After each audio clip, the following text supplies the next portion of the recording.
Okay, bismillahirrahmanirrahim. Assalamualaikum warahmatullahi wabarakatuh. InsyaAllah pada pagi ini kita akan teruskan sesi Coffee Talk kita sebagaimana biasa. Kita bagi mendapat keberkatan pada sesi kita pada pagi ini, kita mulakan dengan baca umur kita Al-Fatihah.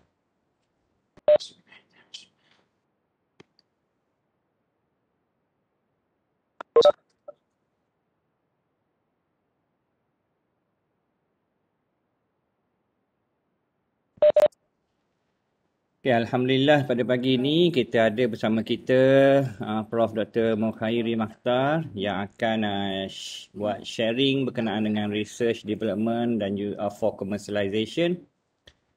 Topik ni bagi saya sangat relevan dan sangat penting lah sebab sekarang ni everything is about commercialization. Semua berkaitan research, KPI yang paling banyak adalah KPI commercialization. In fact dalam MAIRA commercialization adalah satu KPI yang paling tinggi markah, paling tinggi nilainya among all the KPI dalam MAIRA. Ibu segala KPI dalam MAIRA adalah KPI commercialization yang mana MAIRA mengambil kira produk komersial yang dapat dijual dengan harga kasar, harga jualan kasar RM20,000 secara kumulatif boleh dikira sebagai produk yang telah dikomersialkan. So baseline dia adalah RM20,000 secara terkumpul lah, jualan secara terkumpul. Ya.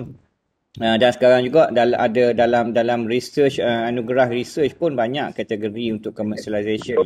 Baru ni ada untuk AAU dan juga AAN, anugerah akademik universiti juga negara. Ada kategori produk inovasi tapi syarat dia produk tu mesti telah dikomersialkan sekurang-kurangnya dengan harga jualan kasar RM10,000. So everything now is about commercialization. Bukan lagi kita buat research and then simpan dalam paper, bukan, tapi kita kena work for commercialization ataupun translational lah maknanya kan. Lepas kita output kita tu kita keluarkan kepada komuniti. Jadi insyaAllah Datuk Khairi akan cerita dengan lebih lanjut. Untuk pengetahuan semua, Coffee Talk setiap minggu ini dirakam. Kita akan rakam dan kita akan share dekat kita akan buat satu YouTube cast lah untuk segala aktiviti penyelidikan FIK dan kita akan letak kat situ supaya orang yang tak dapat bersama kita pada pagi ini dia orang boleh follow melalui recording lah. Sebab pagi ni juga ada banyak meeting lain kan, tapi kita nak teruskan juga dengan Coffee Talk. InsyaAllah kita akan cuba buat Coffee Talk secara istiqamah lah setiap minggu. Jadi tanpa melengah waktu lagi, saya menjemput Prof. Dr. Mukhairi untuk berkongsi pengalaman dan insight dalam research and development for commercialization. Dipersilakan Prof. Okay, terima kasih Dr. Fazli. Bismillahirrahmanirrahim. Assalamualaikum warahmatullahi wabarakatuh. Kepada sahabat-sahabat semua dan terima kasih juga kepada Dr. Aida. Okay, so di mesej saya semalam, pagi biasanya lebih kurang macam ni lah. So jadi mungkin saya boleh share ini berkaitan dengan proses ataupun ekosistem yang kita ada dari segi research, development dan juga commercialization. So sahabat semua saya percaya dah biasa dengan research and development dan kalau kita tengok di fakulti kita FIK, Alhamdulillah lah, ketiga-tiga elemen ni sebenarnya dah ada. Okay. So jadi sekarang ni macam mana kita nak membudayakan research and development kita ke arah commercialization. So the ultimate goal memang kita nak pergi kepada commercialization lah. Tapi secara tak langsung semua kita dah ada unsur-unsur commercialization tu lah. In term of innovation tu dah ada. Dan kalau kita tengok geran-geran sekarang ni pun, geran research sendiri pun, dia dah ke arah bukan lagi fundamental. Part fundamental tu ada, tapi maknanya dia ada elemen-elemen lain yang kita kena fikirkan lah. Maknanya dalam research tu dia tanya, contoh kalau FRGS kan, walaupun FRGS tu fundamental, dia nak maklumat pattern search contohnya kan. So dia suruh kita buat pattern search. So itu adalah dia nak memastikan bahawa research tu adalah research yang boleh dikomersialkan. Okay, maknanya kalau pattern sikit tu maknanya ada potential lah untuk commercialization. Kemudian dia tanya juga IP kan. Kalau paper dengan paper conference student apa ni, RA semua tu memang ada lah kan.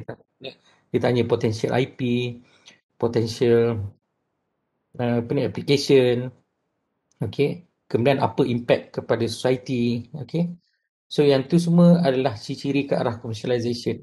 Satu lagi, kita nak commercial ni, kita mesti ada target market. Maksudnya research kita ni target kepada siapa. Memang kita buat research, kita fokus, tapi maknanya adakah at the end output of the research lah boleh kita apa ni, commercialkan, bawa ke depan atau bagaimana. Okay. Dr. Yusof, I speak Malay, okay Slide campur-campur. Maybe most English. Okay, Prof, no Okay. problem. Okay. Okay, kemudian okay, bila kita cakap research and commercialization tadi, so dia ada outcome ni lah. Maknanya mungkin cycle research, apa outcome dia, dan mungkin juga katakan kita dah dapat commercialization, so dari situ dia akan go back to pada basic research balik. Dia akan cycle berpusing-pusing lah, kalau macam kita buat apa ni, software development tu apa ni, kita ada waterfall ke apa tu kan, dia akan loop macam tu lah lebih kurang. So maknanya selain daripada tu, ni adalah juga core activity yang kita kena ada lah, selain daripada aktiviti-aktiviti lain tu. Lebih-lebih lagi kalau kita dalam jaluran sekarang ni, dah start jaluran kan, jaluran research, dia memang ambil berat lah aspek-aspek commercialization dan juga consultation pun, at the end yang kita nak capai lah. So yang pertama, knowledge, kan bila kita buat research, development ataupun commercialization, setiap phase tu kita akan dapat new knowledge lah, yang mana kita boleh gunakan untuk teaching ataupun apply new research, ataupun kita buat research qualification tu, maknanya kita buat research untuk kita nak dapat academic qualification lah kan. Kalau kita buat master, dapat master, PhD dapat PhD. Okay, selain daripada itu, of course output daripada research tu ada student, RA, right? Publication macam-macam jenis lah, buku, chapter in book, artikel, conference, technical report. Okay. Dan yang penting daripada research tu, kita boleh gunakan untuk new grants kan. Sebab dalam research kita ada satu section tu, kita ada future apa, ataupun kita ada gap kan. So dari apa ni, further research tu kita boleh gunakan untuk apply new grant. Dan macam saya bagi tahu tadi, innovation ni, IP juga telah di apa ni, ada elemen lah dalam research yang sekarang ni, walaupun fundamental. Okay, bila kita ada innovation, kita boleh gunakan innovation tu untuk kita masuk competition, kita nak pitch. Okay, pitch mungkin kita nak tujuan pitch untuk kita nak dapat funding, so kita boleh gunakan output daripada research kita. Okay, dan of course at the end nanti kita akan gunakan finish product kita tu lah untuk tujuan commercialization.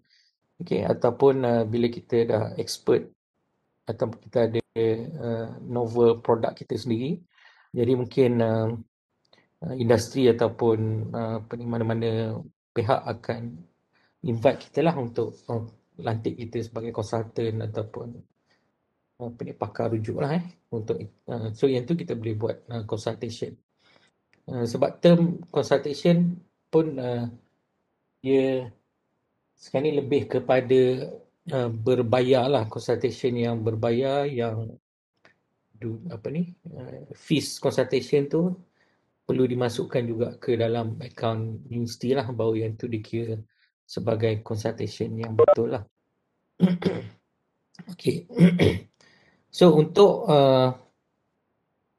kemudian saya nak cerita sikit lah pengenalan area of interest saya lah sehingga sekarang.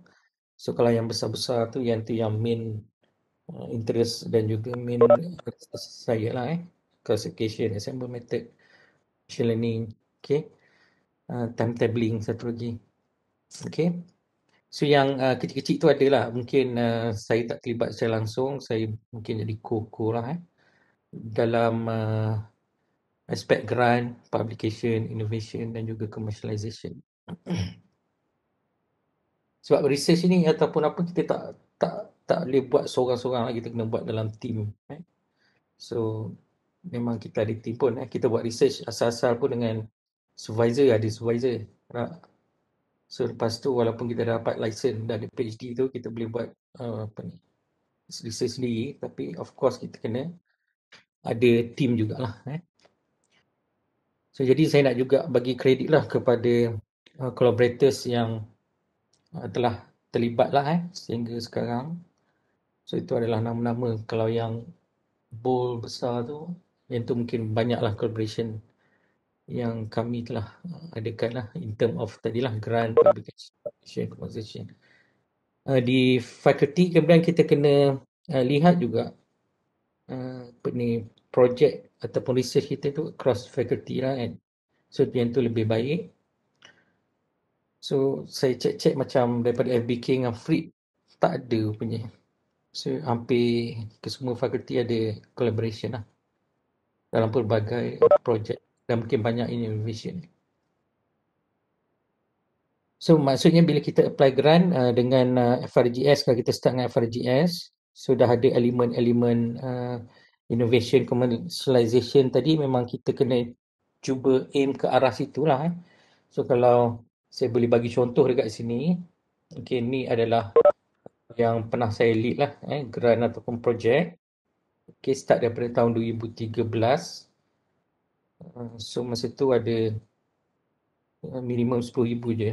Mula-mula yang ni lepas saya balik PhD dah ni dapat satu grant ni. Okay, so masa ni ada seorang master Alung tu. So yang ni saya start dengan Dr. Fazli juga ni, Dr. Ku Fazli. And then daripada sini masa ni belum lagi lah ke arah innovation nombor satu tu. Tapi Alhamdulillah dapat student, articles dan ada satu buku sebenarnya. Research. Dan buku ni pun menang anugerah lah.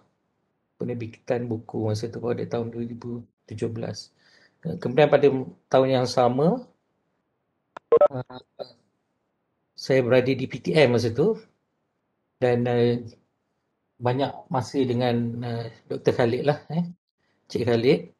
So kita apply satu grant FRGS. Okay, so untuk projek ni kita kepada innovation terus lah. So innovation tu maksudnya aktiviti-aktiviti kita nak masuk pertandingan, kita ada produk, okay, dan ke arah untuk komersialkan lah. Tapi memang bukan mudah lah untuk kita nak jual suatu produk. Tapi yang penting ke arah itu kena ada lah. So maknanya yang student publication ni dah biasa. Jadi cuba kita aim macam mana kita nak move towards innovation dan juga commercialization. So platform-platform yang kita boleh start, kita ada pertandingan lah kan di MPI, kemudian boleh pergi ke iTax, Pencipta. Okay, itu yang biasa ada lah apa ni, di Uniza kita praktis macam lah, start dengan MPI. Okay, grant yang ketiga pun ada prototype. Okay, kemudian yang keempat, yang ni memang agak berjaya juga dari segi ni cost timetabling dan juga examination ni. So ini dapat grant SRGS apa, Special Research Grant saya rasa. So dapat 2 orang student master. Artikel pun kena juga syarat masa tu. Tapi yang penting nak ada produk lah. So sekarang ni Alhamdulillah ada produk UTime tu start dah boleh guna daripada tahun 2017 dah guna sehingga sekarang lah. Dan dapat menang beberapa award juga, medal. Okay. Dan yang penting innovation yang kita yang dibuat tu digunakan lah. So digunakan in term of commercialization tu memang tak dapat lah, tapi maknanya kita bagi as in kind lah kepada universiti kan. Cuma Satu lagi, bila kita nak buat commercialization, katakan sistem tu ada kan, nak jual tu pun bukan mudah lah. Kita perlukan dana, sebab produk tu dia bukan general sangat. Dia kadang kena tailor-made, kena customize lagi. Jadi tu semua cost jugalah. Kemudian bila dah ada cost tu, nak maintain tu pun satu hal jugalah. Okay. So mungkin yang tu maksudnya kita boleh charge, tapi team tu nak kena hire team dan sebagainya.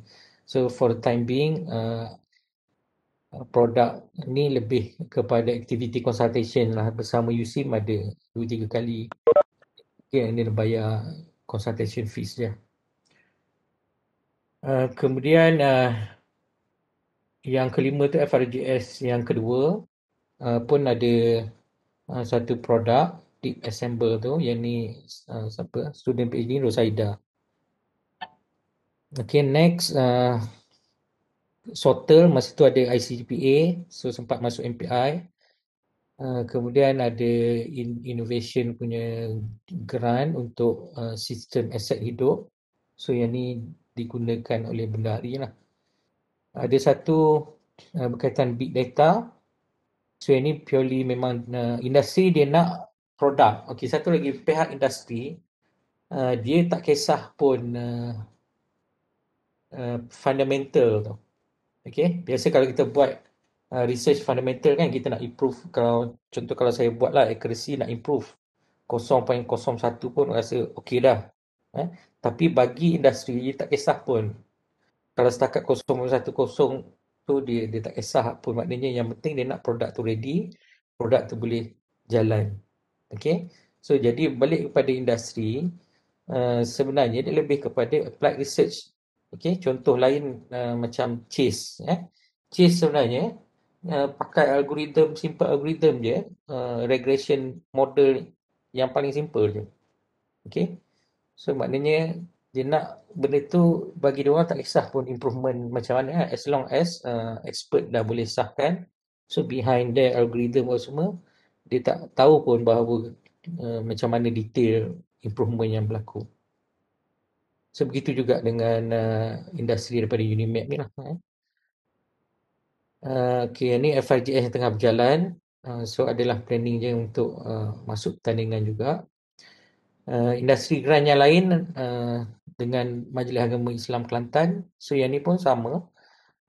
Langsung ni sistem maklumat biasa. Satu lagi, apa yang baiknya bila kita ada innovation, kita ada produk ni, at least satu yang level dia readiness level, teknologi readiness level ni tinggi lah maksudnya kan. So supaya bila kita ada perbincangan, presentation dengan industri ni, kita boleh gunakan produk tu sebagai kita nak demo ataupun kita nak prove bahawa kita boleh buat projek. Sebab industri dia nak tengok kita punya proven lah sama ada kita boleh deliver ke tidak. So yang tu bila kita dah ada benda-benda tu, dia boleh percaya lah kan. Sebab industri dia nak trust, based on trust je. Dia orang lebih based on trust, recommendation, networking. Okay. Jadi kita kena build lah daripada sekarang at least satu produk yang boleh kita sentiasa reuse, recycle untuk projek yang lain lah. Satu lagi, bila kita dah start dengan innovation, masuk pertandingan contoh kan, masa mula-mula tu je yang agak sukar. Dia tidak kira lah apa jaluran sebenarnya, jaluran pengajaran pun terlibat juga innovation. Okay. Dan produk daripada pengajaran juga, teaching and learning sebenarnya banyak juga yang boleh commercial kepada direct kepada community. Okay, jadi maknanya bila kita dah start dengan satu cycle sehingga kita masuk pertandingan, kita ada slide untuk pitch business model kepada klien atau customer. So untuk projek yang lain sebenarnya lebih mudah lah. Maknanya macam saya yang start daripada 2013 masuk pertandingan tu, sekali tu je saya upah poster. Siapa buat masa tu sekarang ni dia kerja dekat Sikom. Dia dapat kerja Sikom, saya lupa. Faisal. So upah dia buat design satu poster yang complete, section. And then setiap kali pertandingan, design yang sama yang saya guna, tukar content je. Okay. Kemudian so daripada situ bila dah kita ada produk, orang dah tengok apa semua, senanglah maknanya orang nak bagi projek. Okey. Kemudian kebanyakan projek tu masa UDH ada, semua projek yang berkaitan ni sub kepada UDH lah. So juga memberi peluang lah kepada pelajar kita, kepada freelancer untuk dapat generate dapat income masing-masing. So bila bercakap dengan industri, produk kita dia ada level-level dia lah, teknologi readiness kita panggil ni. So ada 9, 1 sampai 9. So 1 hingga 3 yang ni yang biasa research yang kita buat. Okey. 1 hingga 3 dan kadang-kadang research kita student master atau PhD dia bolehlah pergi kepada area 4 tu sikit-sikit. Dan 1 hingga 4 ni lah biasanya grant-grant daripada kerajaan fundamental apa semua berkaitan dengan aktiviti 1 hingga 4. Okey. Kemudian grant-grant commercialization apa semua dia adalah level 7, 8, 9 dah produk tu. Okey, jadi level 4, 5, 6 ni sebenarnya tak ada grant lah dengan kata lain sebenarnya. Yang ni lebih memang kena inisiatif macam mana kita improve kita punya produk daripada level 4 kepada 6 supaya kita boleh pitch untuk dapatkan dana pre-commercialization yang UNIZA pun ada daripada MOSTI banyak. Okey. Dan kalau kita dah sampai level 9 tu dah ready untuk consumer, ready product. So yang tu kita boleh jual teruslah kepada customer ataupun klien. Okey, bila dengan industri kita nak propose project, nak dapatkan grant atau fund, so of course kita kena prepare proposal. Okey. Simple proposal biasa industri. Kemudian kita akan buat slide presentation dan mesti kena ada working prototype. Kita kena demo sebab dia duit, industri duit dah ada, cuma dia nak bagi kepada siapa je. So dia nak bagi kepada siapa tu dia akan tengok kita punya experience lah, sama ada kita boleh deliver ke tidak projek. Sebab industri kan dia orang semua nak cepat kan. So kita kena tunjuk dan kena demo lah untuk dapat trust dia. Okay, itu biasa yang saya implement macam tu lah. Okay. Satu cara lain oleh kerana dana kita telah susah juga kita dapat dana-dana kompetitif, kita boleh start dengan social entrepreneurship. So saya nampak yang ni pun banyak di kalangan kita ni aktif, kerja-kerja sosial, membantu komuniti. Okay. Kita boleh start dengan kerja-kerja sosial ni kat mana kita nak improve suatu komuniti tu. Okay, pada masa yang sama kita boleh tengoklah nilai-nilai entrepreneur dekat mana yang kita boleh gain profit. Tak adalah profit betul-betul macam businessman yang lain kan. So lebih kepada at least kita ada profit sikit. Profit tu sebenarnya kita boleh guna balik untuk research, RA, student, nak improve produk dan sebagainya. Sebab kerja-kerja sosial ni telah kita buat. So cycle ni masih baru jugalah di Malaysia. Kita panggil dia socialpreneur, social entrepreneurship. Okay. So kalau untuk produk yang dah ada, yang ni adalah iDerma dan juga e-learning punya platform ni lah main bahagia. So yang ni dua-dua produk ni bawah Innovatics. Innovatics ni adalah spin-off company yang dapat kelulusan daripada JKPU lah pada tahun berapa 2018 ke 19 itulah. Okay. So jadi kita boleh start dengan ni aktiviti-aktiviti, kita bagi bantuan, kita pergi pada komuniti. So daripada situ kita boleh tahu apa needs daripada komuniti, and then kita boleh propose. Banyak syarikat-syarikat dia ada program CSR. So bila kita propose projek tu, so kita boleh masukkan kos segalanya dan kita boleh minta dengan company-company besar lah as a CSR project. Contoh nak buat apa website, nak bantu e-learning ke apa ke, program-program macam tu. So jadi dia mesti perlukan apps, sistem dan sebagainya. Dekat situlah kita boleh propose sekali kos-kos benda-benda yang teknologi tadi lah. Okay. RA kita nak ada dan sebagainya. Sebab CSR memang company dia boleh tolak tax. Okay. So jadi cuma selama ni aktiviti kita dah buat tu, macam mana kita nak apa ni, nak masukkan unsur-unsur entrepreneurship sikit lah, supaya kita boleh dapat balik fund untuk research kita sebenarnya. Okay. So di UNIZA kita tengah merangka satu subjek co-curriculum, dan UNIZA ada empat orang lah. Salah seorang Dr. Isma dah pergi training lah, start daripada bulan berapa, 3 ke bulan 4 macam tu lah. Benda ni baru, so nanti dia orang akan dapat sertifikat yang memang agak baru lah di Malaysia untuk social entrepreneurship ni.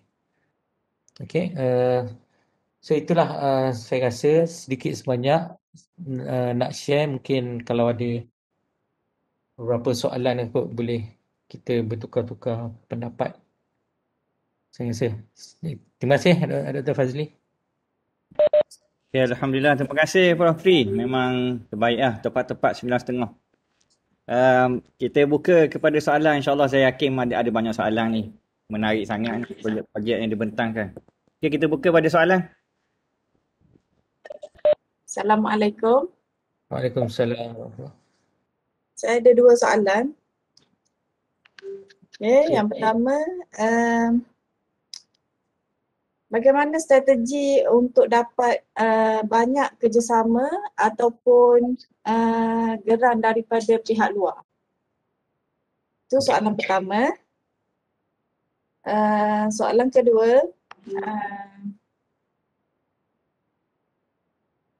kalau tengok daripada presentation tadi, banyak projek-projek di mana banyak kerjasama daripada pihak luar. So mungkin ada nasihat lah daripada Prof untuk kami yang baru nak build up kita orang punya career ni. Itu soalan. Okay, terima kasih Dr. Munamala. Strategi dia benda ni dia lebih kepada mulut ke mulut, maknanya mungkin orang recommendation. Okay, recommendation tu pula bila dengan industri, orang yang recommend kita tu dia nak benda ni, dia tahu bila bagi projek pada kita, benda ni boleh deliver on time dengan cost yang ada. Okay, dan mungkin kita akan offer added value biasanya. Sebab kita academician ni lah, saya lah maksudnya tak reti lagi lah nak cari untung betul-betul. Lebih kepada macam nak bantu. At least tak dapat pada kita, tapi kita boleh bantu klien tu juga, dan juga bantu startup freelancer. So freelancer dapat job, itu yang penting lah. So jadi biasa saya start dengan mula-mula satu projek lah yang complete. Projek tu complete. Projek biasa-biasa lah, sistem maklumat. Yang biasa je. Untuk industri dia tak kisah pun apa research dia lah. Apa ni, fundamental maksud saya. Dia tak heran pun kita boleh improve yang tadi tu kan. Accuracy algorithm kita, dia tak heran pun. Dia nak end user punya perspektif, benda tu ready. Okay. So strategi maknanya mungkin kita boleh buat satu finish product. Mungkin scope dia kecil, tapi dia finish product. Banyak juga projek VR pun sebenarnya saya involve sebab Syadiah main lah kan, so saya juga involve. So gitu juga, memang kita ada prototype tu ready. So bila kita tunjuk pada klien, dia memang tak nak pakai pun prototype tu sebab dia ada content dia sendiri. Kadang-kadang klien ni, orang luar ni, dia memang dia ada pride dia. So dia nak pun dia punya produk. Maknanya dia tak nak guna terus lah apa yang kita ada. So jadi dia akan letak konten dan sebagainya. Tapi finish product tu boleh membuktikan bahawa kita boleh deliver. So yang tu yang penting lah. So finish product tadi mungkin boleh kita dapat daripada innovation yang kita masuk competition. So dalam competition pun kalau kita nak dapat goal tu TRL level yang tinggi, kita dah buat test kepada certain group ataupun kita dah test kepada environment lebih besar, so peluang dia lebih cerah untuk menang award. Dan itu dah kira hampir finish product, dah boleh commercialize lah. Collaboration dengan luar tadi itulah mungkin daripada mulut ke mulut. So mungkin kita dah ada satu projek dan dapat peluang projek kedua, kita deliver lagi ketiga dan seterusnya lah. Okay. Terima kasih. Assalamualaikum. Salam ya. Prof. Khairi, Kak Ina. Nak tanya sesoalan sebenarnya nak keluar dah ni meeting tapi ada excited nak tanya sesoalan. Pertamanya ucapan tahniahlah kepada Kak Ina dan Krin juga kerana kejayaan Dr. Prof. Khairi dalam commercialization dan sebagainya. Cuma Kak Ina belum ni pula maknanya selalu terfikir macam bila buat development ni rasa ini research ke? Selalu rasa macam tu sebab tadi pun Prof. Khairi katakan maknanya industri tak perlukan fundamental sangat kan. Jadi daripada pemikiran Kak Ina ni ada macam satu benda ini research macam satu ini research ke ini satu system development. Jadi macam sendiri yang sebaru ni yang sistem EBITDA walaupun di kategori di switchkan kepada gerang tapi still kita akan rasa ini bukan research ni, ini satu macam development life cycle, so kita nak buat sistem. Itu yang biasanya membebankan Kak Ina untuk nak join dengan industri, nak ambil dengan industri gerang-gerang. Kita rasa ini development biasalah, maknanya apakah kita kata kat sini soalannya apakah bezanya antara yang kita sebagai pensyarah, kita sebagai researcher buat sistem dan sebagainya dengan kita kata student atau company yang level degree ni, itu yang nak highlight macam mana tu nak bezakan tu. Itu je soalan ni. Terima kasih. Terima kasih Kak Ina. Sebab kita dalam bidang IT ni, komputer ni ramai orang boleh buat sistem kan, ramai orang boleh buat lah. Okay. Dan dari segi research kita ada applied ataupun fundamental. Okay. So kadang setengah sistem nature dia memang tak perlukan, kalau sistem development biasa, so memang dia tak perlukan apa-apa teknik itulah. So yang tu development. Tapi maknanya kita nak kategori research tadi macam mana kata? In term of kita kena tengok pula output yang kita, tujuan kita dapat grant tu. Kalau dengan industri nak develop tu, that's a grant, industrial grant lah. Betul dia mungkin kita tak boleh nak tap dia sebagai research in term kita nak sama ada master atau PhD. Okay. Tapi mungkin bagi part lain, kalau kita buat development ni biasanya kita collaborate dengan orang lah kan. Orang untuk bidang-bidang lain, bagi dia development ni satu contribution pada dia. Okay.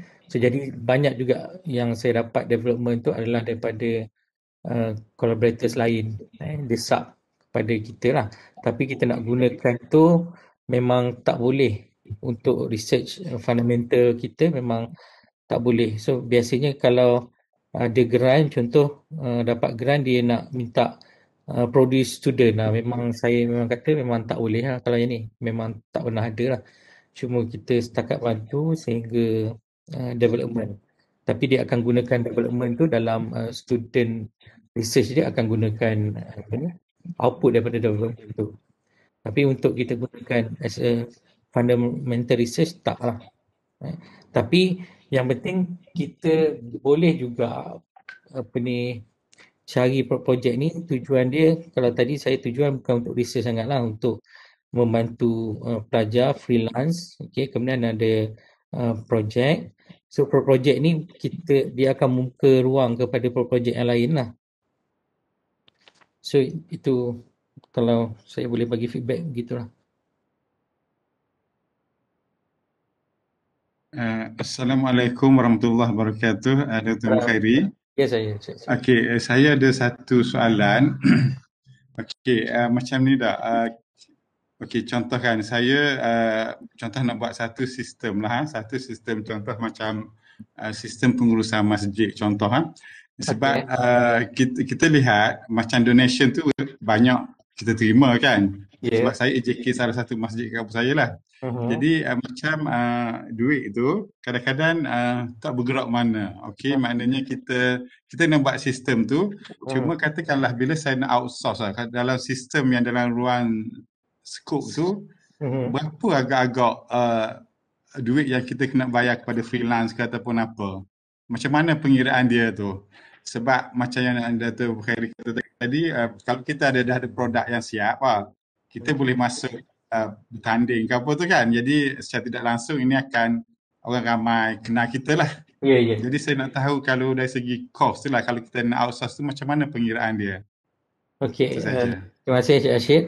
So kalau saya biasa buat tu, yang pertama kita tengok skop. Kemudian kita kali berapa lama kita rasa kita boleh buat. Okey. Kemudian berapa developer. Okey, dua bulan. 2 bulan kita nak pakai seorang developer contoh. So seorang developer gaji berapa? 2-3 ribu sebulan contoh. So kalau 2 bulan dalam 5 ribu kan. Tapi kalaulah kita minta ataupun ada company lain, mungkin harga dia 20-30 ribu. Okey, sebab apa kita punya separuh lebih murah tu in term of benda-benda lain. Contoh kalau kita sebagai pensyarah ni, kita nak membantu pelajar, so aspek consultation tu kita absorb lah dalam kos tu, maknanya kita bantu pelajar kan. So kita tak charge. So jadi cost consultation tu tak ada lah. Tapi kalau kita nak include dalam cost consultation tu, dia akan bertambah lah, mungkin jadi 10,000. Murah sikit daripada yang kat luar. Kalau kat luar 20 tu dia termasuk kos lain, dia nak sewa bangunan, nak bayar tu bayar ni, dia ada overhead cost dia yang lain. So kalau baseline harga-harga projek lebih kurang begitulah. Skop dia macam mana, berapa bulan, berapa orang nak develop. Dan untuk consultation, sebab kalau kita tengok pula student aktif, masih belajar ke, ataupun student dah dah grad, ada family, rate dia berbeza lah. Okey, terima kasih Dr. Muhairi. Sama.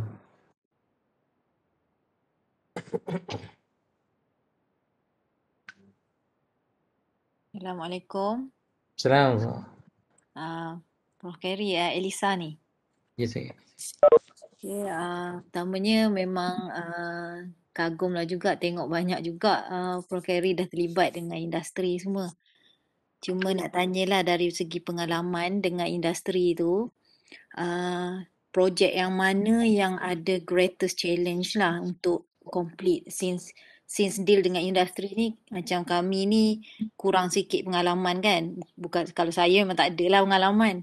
Jadi boleh share tak yang mana satu projek yang paling besar cabaran dan macam mana Dr. Khairi, Prof. Khairi tolong solve problem tu, dan boleh share tak do's and don'ts lah bila kita dengan industri ni.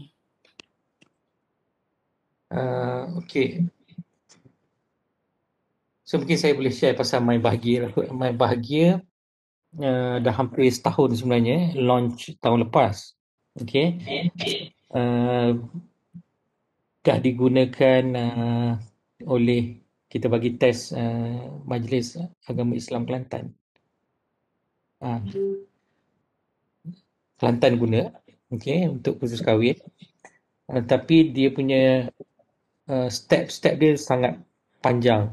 Okey. Jadi setiap kali meeting ada perubahan. So kita ambil kira lah customer tu, sebab kita nak projek ini. Okey, dan yang kita propose tu walaupun nampak e-learning biasa, tapi sebenarnya berbanding dengan kompetitor lain ada advantage daripada yang propose oleh Uniza lah, tim Uniza propose, ada advantage.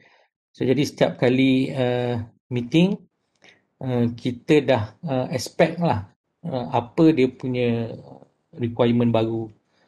Sebab kita study dia punya flow tu, kita study daripada A sampai Z, dan sangat satu lagi dalam ni dia ada banyak pihak yang terlibat. Majlis Agama Islam Negeri flow dia berbeza. So kita propose yang general yang boleh cover untuk kesemua. Maknanya sangat challenging jugalah. Jadi kalau kita give up, okay, memang habis awal lah maknanya, tapi maknanya saya cuba juga go ahead, maknanya kita sabar je kan. Biasalah customer ni bila main dengan produk ni macam-macam dia kata dia boleh buat sendiri. Nak kalau ada agensi yang ada department IT sendiri, memang dia tak nak lah projek IT masuk ke dalam dia punya organisasi. Okay. Jadi maknanya kita jangan give up, jangan kata tak boleh buat. Okay. Kalau kita tak boleh buat, kita offer alternatif lain lah.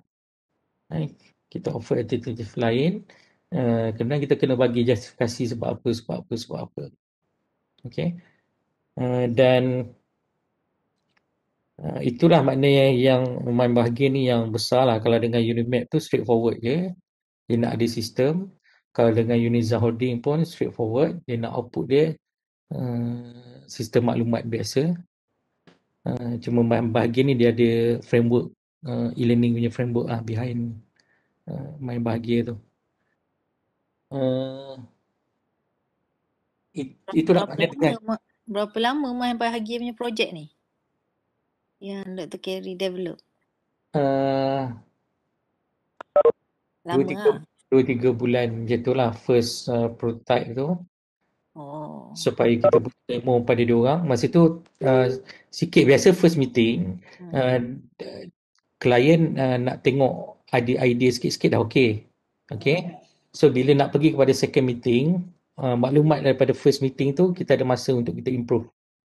So jadi setiap kali meeting kita dah engage dengan dia. So dia rasa pun macam kita dah membantu dia lah. Okay. Cuma kalau dengan government ni memang bureaucration punya masalah tu memang banyak lagi lah nak hadapi. Government banyak lagi. Dengan tourism, contoh dengan tourism, tapi ni projek Kak Noor lah. AR, VR pun macam tu. Dengan kos yang ada, satu lagi dengan asal-asalnya kita agree certain cost kan. Bila kita berapa meeting, dia nak masukkan. Jadi maknanya kadang kena absorb lah benda tu. Okay, tapi kita tak compromise kepada developer atau freelance. So cost-cost tu kita absorb sendirilah. Okay. Maknanya sebab kita commission, profit tu kurang, kita lebih kepada nak projek, nak grant, lebih kepada tu kan. Cuma sekarang ni saya dah start tengok kepada betul-betul real business lah. Okay, terima kasih. Sama. Boleh tanya soalan lagi? Boleh. Satu soalan terakhir Wah, insya-Allah. Kita dah dekat betul. Okey. Simple je tadi. Soalan saya kan kalau kita deal dengan industri memang kita ada dua meja lah. Satu government dengan swasta. Government ni memang kan pending banyak birokrasi lah kan, bajet dan sebagainya. Tapi on swasta biasanya dia nak laju kan. Kalau dia nak tu something tu dia nak segera. Tapi kadang-kadang menjadi problem dan penghalang kepada kita nak buat industri ni adalah kalau saya panggil kerenah universiti sendiri lah kan. Proses dia kadang terlalu banyak. Belum start buat lagi, kadang-kadang dah tanya pasal untung rugi yang mana kadang-kadang stern pencara jadi fed up dengan ni kan. So adakah jalan terbaik kalau kita masih ikut the flow of university ataupun kita bergerak sendiri tanpa perlu ada KPI dan sebagainya untuk kita boost kita punya career path. So macam mana on pandangan Dr. Carey lah. Okay. Untuk duit masuk ke untuk industri, dia tengok prosedur industri tu. Adakah dia boleh, setengah industri, bajet dia boleh terus ke akaun personal. Okay. So, bila ke akaun personal, jadi kita tak terikat dengan Uniza lah kan. So, dia akan bayar direct in term of dia nak panggil itu sebagai consultation ataupun grant whatever, tapi dia boleh bagi direct kepada akaun personal. Yang tu pun ada. Okay. Kalau dia tak boleh bagi akaun personal, dia nak ada syarikat. So, kena ada syarikat lah kan. So, mungkin yang tu pun kita tak ada syarikat. So, kita terpaksa gunakan Uniza. Okay, betul. Bila kita guna Uniza memang dia ada.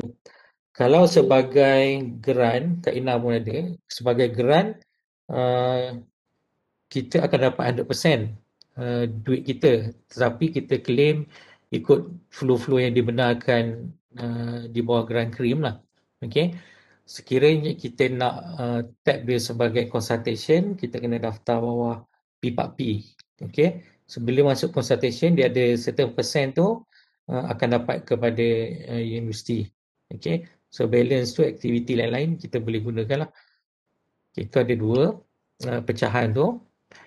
Dia tengok kepada kita punya target macam mana. Kalau kita rasa kita nak KPI grant sebagai leader, so of course nak tak nak kena masuk ikut krim lah supaya kita boleh daftar sebagai grant luar, and then kita boleh gunakan ikut pembelanjaan biasalah, RA nak buat development apa semua ada.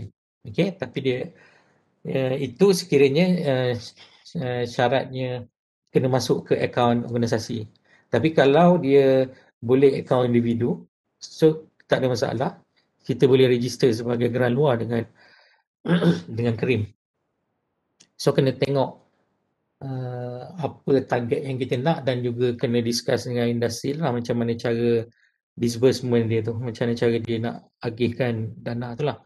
Macam MAIC, Majlis Agama Islam, dia kena kepada organisasi.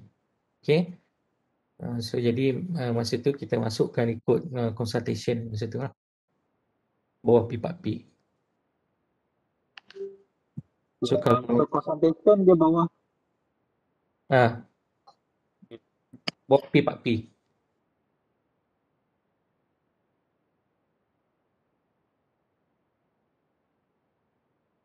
Hello Ya, faham. Tengke. Ya.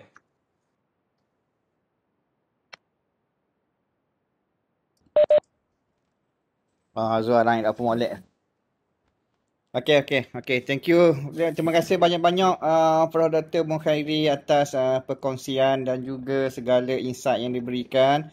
Alhamdulillah, beberapa soalan pun telah ditanya. Minta maaf kita tak boleh nak buka dengan lama lah. Kita nak cuba maksimumkan masa Coffee Talk setiap minggu kita tak lebih sejam lah. 30 minit untuk sharing dan 30 minit untuk sembang-sembang tanya soalan, insyaAllah. Sekali lagi saya mewakili pihak fakulti nak ucap ribuan terima kasih kepada Prof. Dr. Mukhairi kerana sudi berkongsi pengalaman macam mana penyusunan strategi dalam kerjaya sebagai seorang akademik dan researcher kan. So, ini adalah satu contoh laluan yang sangat baik lah untuk bantu kita semua. Dan insyaAllah selepas ni kita akan dengar banyak lagi pengalaman daripada sahabat-sahabat kita yang lain. Kalau ada mana-mana sahabat yang rasa willing nak share pengalaman masing-masing, boleh beritahu saya insyaAllah. Kita boleh susun untuk slot Coffee Talk seterusnya. So, sehingga kita berjumpa lagi pada minggu depan insyaAllah. Rakaman sesi pada kali ini nanti kita akan upload di YouTube dan kita akan share link untuk semua orang. Kita akhiri dengan tasbih kafarah dan surah wal-'asr.